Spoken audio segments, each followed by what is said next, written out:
from the National Newsroom of the Canadian Press, I'm Karen Rebo. It's Nobel Prize collecting day for a British-Canadian computer scientist nicknamed the Godfather of AI. University of Toronto Professor Emeritus Geoffrey Hinton and co-laureate John Hopfield of Princeton are set to receive their shared Nobel Prize for Physics at a ceremony in Stockholm today. Hinton and Hopfield are being given the prize because their use of physics developed some of the underpinnings of machine learning, a computer science that helps artificial intelligence mimic how humans learn. The prize is valued at about 1.45 million Canadian dollars. Hopfield and Hinton will split the money, with half of Hinton's share going to Water First, an Ontario organization training Indigenous communities to develop and provide access to safe water systems. Michelle Zedekian, The Canadian Press. The Canada Post strike is nearly 4 weeks old, with no end in sight. Talks with a special mediator have been suspended for nearly 2 weeks now, and the Postal Service says some of the union's latest proposals actually widen the gap between the two sides. Prime Minister Justin Trudeau admits it's going to be tougher this time around, dealing with incoming U.S. President Donald Trump, and he says the 25% tariffs Trump's threatening would be economically devastating. But he believes Canada is still in a good position to deal with the next Trump White House. President-elect Trump got elected on a commitment to make life better and more affordable for Americans. And I think people south of the border are beginning to wake up to the reality that tariffs on everything from Canada would make life a lot more expensive. Trudeau made the comments during an armchair discussion at a Halifax Chamber of Commerce event.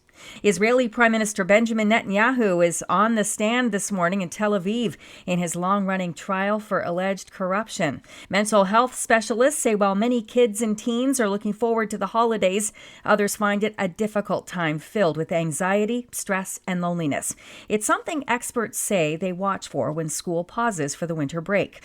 Elisa Simon, the chief youth officer at Kids Help Phone, says more young people tend to reach out during the holidays. Experts cite various reasons emotional well-being can take a hit at this time of year, including family stressors, pressure to act happy, and less time with friends. And BC's Restaurant Association says Taylor Swift's 3-day Eras tour stop in Vancouver generated economic impact far beyond that of any other concert or sporting events in the city. It may rival the 2010 Winter Games. Association CEO Ian Tottenson says his group estimates a $25 million boost for Metro Vancouver's establishments for each of the 3 days that Swift's concerts rocked BC Place. In comparison, a fully sold-out and highly anticipated Vancouver Canucks game would garner about $3 million.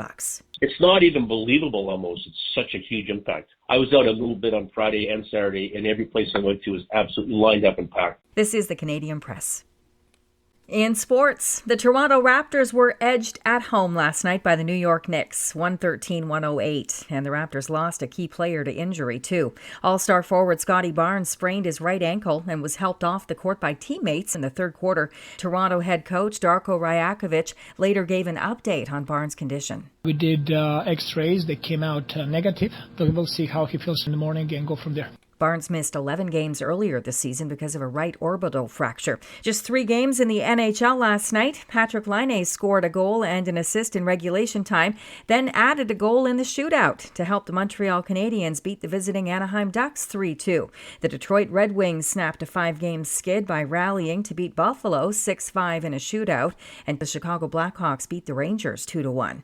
Canada's national para-hockey team won its second straight game at this year's Para Cup with a 7-1 decision against China in Charlottetown, PEI. From the Canadian Press, I'm Karen Rebo. Thanks for listening. Don't forget to follow and subscribe. For more of today's top stories, visit thecanadianpressnews.ca.